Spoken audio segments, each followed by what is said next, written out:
बीते दिनों पहाड़ प्राइम की टीम जुब्बल कोटखाई उपचुनाव की कवरेज के लिए पहुंची थी। शाम के वक्त कोटखाई गर्ल्स स्कूल के प्रांगण में कुछ बच्चे क्रिकेट खेल रहे थे, जबकि क्षेत्र के लोग प्रांगण की सीढ़ियों पर बतिया रहे थे। चुनाव को लेकर लोग कैमरे के आगे कुछ बताने से परहेज कर रहे थे, तो हमने ऑफ कैमरा लोगों से बातचीत शुरू की। हम बातचीत में व्यस्त थे तो देखा कि करीब 5 बजे दो युवक अपने पिता के साथ स्कूल के प्रांगण में पहुंचते हैं और मैदान में मिट्टी को खोदकर अखाड़ा तैयार करते हैं। मैदान में करीब 15-20 युवक क्रिकेट खेल रहे होते हैं। क्रिकेट के बीच दो युवक अखाड़ा तैयार कर कुश्ती करने लगते हैं। ये हमारे लिए एक अनोखा दृश्य था, क्योंकि आज या तो बच्चे क्रिकेट खेलते हैं या फिर मोबाइल गेम्स। हमें इतनी ठंड लग रही थी कि हमने जैकेट पहनी हुई थी, लेकिन फिर भी सर्दी से हम कांप रहे थे। लेकिन ये बच्चे लंगोटी में कुश्ती खेलते रहे। बीच बीच में उनके पिता भी उन्हें दावपेच बताते रहते थे। इस दौरान हमने उनके पिता से बात शुरू की। कुछ मानवीय भूल के कारण मैदान की वो बातचीत रिकॉर्ड नहीं हो पाई, लेकिन रात को हमने सुरेश राणा जी से अपने कमरे में बातचीत की। आपको वो बातचीत भी सुनाएंगे, लेकिन आप यकीन मानिए कि सुरेश राणा बीते 2 सालों से यहाँ पर बच्चों को कुश्ती करवाते हैं। पहले क्षेत्र के कई बच्चे उनके पास मुफ्त में कुश्ती की ट्रेनिंग लेते थे, लेकिन धीरे धीरे बच्चे कुश्ती को समय नहीं दे पाए और उन्होंने आना छोड़ दिया। ये बच्चे अब भी मैदान में आते हैं, लेकिन क्रिकेट खेलते हैं। सुरेश राणा के दोनों बेटे खुशी खुशी रोज 2 सालों से मैदान में आते हैं, अखाड़ा तैयार करते हैं और कुश्ती करते हैं। सुरेश राणा दोनों को दावपेच बताते हैं और खुद भी उनके साथ जोर आजमाइश करते हैं। वो कहते हैं कि मैंने कभी भी बच्चों को जबरदस्ती यहाँ नहीं बुलाया। वो अपने आप, अपने जज्बे से, कुश्ती का उनके अंदर अब इतना जज्बा है कि वो अब खुद आते हैं। सुरेश राणा ये भी बताते हैं कि उन्हें बचपन से कुश्ती का शौक था, लेकिन उस समय गरीबी इतनी थी कि या तो खेल या फिर 2 वक्त की रोटी। उन्होंने कहा कि वो चाहते हैं कि मेरे बच्चे प्रदेश और देश का नाम कुश्ती में रोशन करें, साथ ही कुश्ती से लोग फिट भी रहते हैं। आप सुनिए सुरेश राणा की कहानी, सुरेश राणा की जुबानी।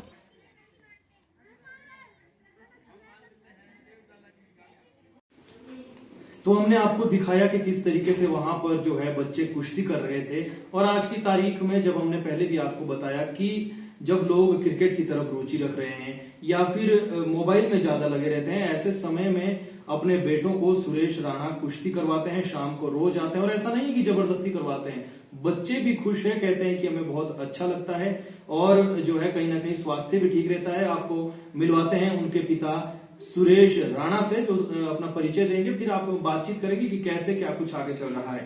सुरेश जी, सबसे पहले स्वागत है आपका पहाड़ प्राइम पर। धन्यवाद सर।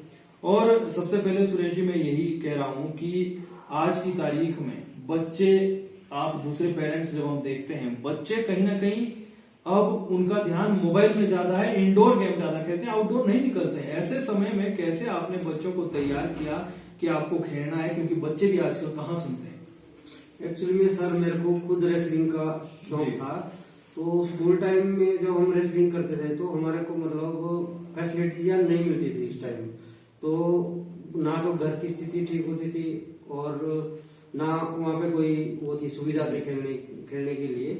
तो मैं चाहता हूँ कि मेरे बच्चे को ये कमियां महसूस ना हो, मतलब अपनी तरफ से पूरी वो आजादी या मतलब पूरी वो करेंगे हम कोशिश की भाई बच्चे हमारे आगे से आगे तक पहुंच जाए। जी, शिलाई से आप कौन सी पंचायत, कौन सी जगह से आते हैं? रायना गांव से हूँ जी।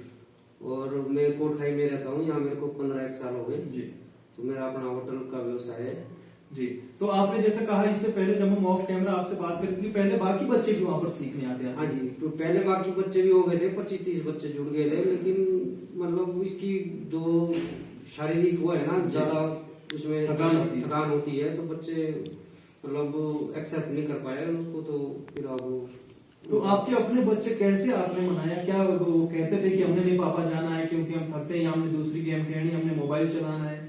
इनको एक्चुअली जो शौक होता है वो खून में होता है, तो इनको शुरू से ही मतलब शौक चीज का रहा है। मतलब अभी 2 साल हो गए मेरे को कंटिन्यू प्रैक्टिस करवाते हुए, मतलब बॉडी भी अब थोड़ी स्ट्रांग हो गई इनकी, मतलब दर्द दुर्द नहीं होता है। घर से माता इनकी कहती होगी कि नहीं, माता थी खुश है इनकी। अच्छा। बोलती अगर ये जो इन्होंने करना है इनको शौक है वो ठीक है। जी। तो अभी कौन सी कक्षा में ये पढ़ रहे हैं? एक 6th में है, एक 8th में। जी।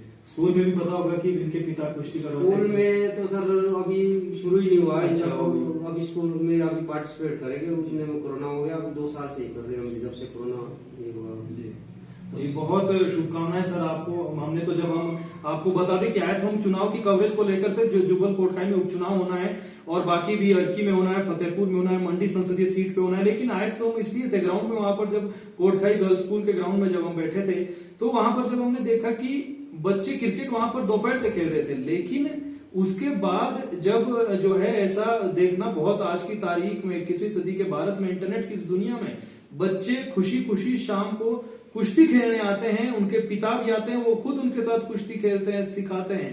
तो हम तो शुभकामनाएं देंगे बच्चों को भी और आपको भी सर। बहुत जो है एक अनोखा काम आप कर रहे हैं, जहां बाकी लोग जो है ऐसे खेल को पीछे कर रहे हैं। और अगर देखा जाए सर, आपका एक मैसेज सरकार के लिए, ऐसी गेमों को जिसमें ज्यादा तवज्जो नहीं दी जाती आगे बढ़ने के लिए, सरकार की तरफ से क्या कुछ लगता है आपको, जो आपने देखा हो जब से आप खुद खेल रहे थे, कि सरकार ऐसे इन खेलों को लेकर ज्यादा कुछ काम बजट नहीं कर पाती?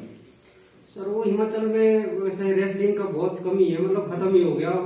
नान में होता था, फिर अब आज की डेट में बिलासपुर, उन्ना में है। दो जगह हमारे हिमाचल में, 2 डिस्ट्रिक्ट में जो भी थोड़ा बच्चों के जो 1-2 एकेडमियां हैं जो चल रही है इस टाइम। बाकी वो और हिमाचल में और जगह मतलब कुश्ती का जो वो है वो खत्म हो गया इस टाइम। तो जो मेरी अपनी सोच है, मैं ये कहना चाहता हूँ पेरेंट्स को भी कि भाई बच्चे को मतलब किसी भी चीज के लिए जबरदस्ती से मतलब बच्चे का भविष्य नहीं बन सकता है। अब बनने के लिए सब डॉक्टर बनना चाहते हैं, मास्टर बनाना चाहते हैं पेरेंट्स सबके, लेकिन जो बच्चे की जिस चीज में रुचि है, मैं तो बोलता हूँ कि उसको सपोर्ट करना चाहिए माँ बाप को भी। बिल्कुल बिल्कुल सर। एक जरूरी नहीं है कि, मैं तो ये सोचता हूँ कि जरूरी नहीं है जो पढ़ाई से ही बच्चा आगे बढ़ता है, खेल कूद से भी कहीं ना कहीं आदमी पहुंच जाता है, अगर मतलब दिल से या मेहनत से काम करे कोई। जी, बहुत शुभकामनाएं सुरेश राणा जी, आपने समय निकाला। आपको हमने बहुत परेशान किया। आपको बता दें इससे पहले उन्होंने रिकॉर्डिंग की थी, लेकिन कुछ तकनीकी कारणों के रिकॉर्ड नहीं हो पाई थी, वहीं पर हमने की थी। लेकिन यहाँ पे भी समय दिया सुरेश राणा जी ने। सिरमौर के शिलाई विधानसभा क्षेत्र के हैं और यहाँ पर 15 सालों से रह रहे हैं कोटखाई में। और बहुत शुभकामनाएं सर आपको इसके लिए और बहुत धन्यवाद। धन्यवाद।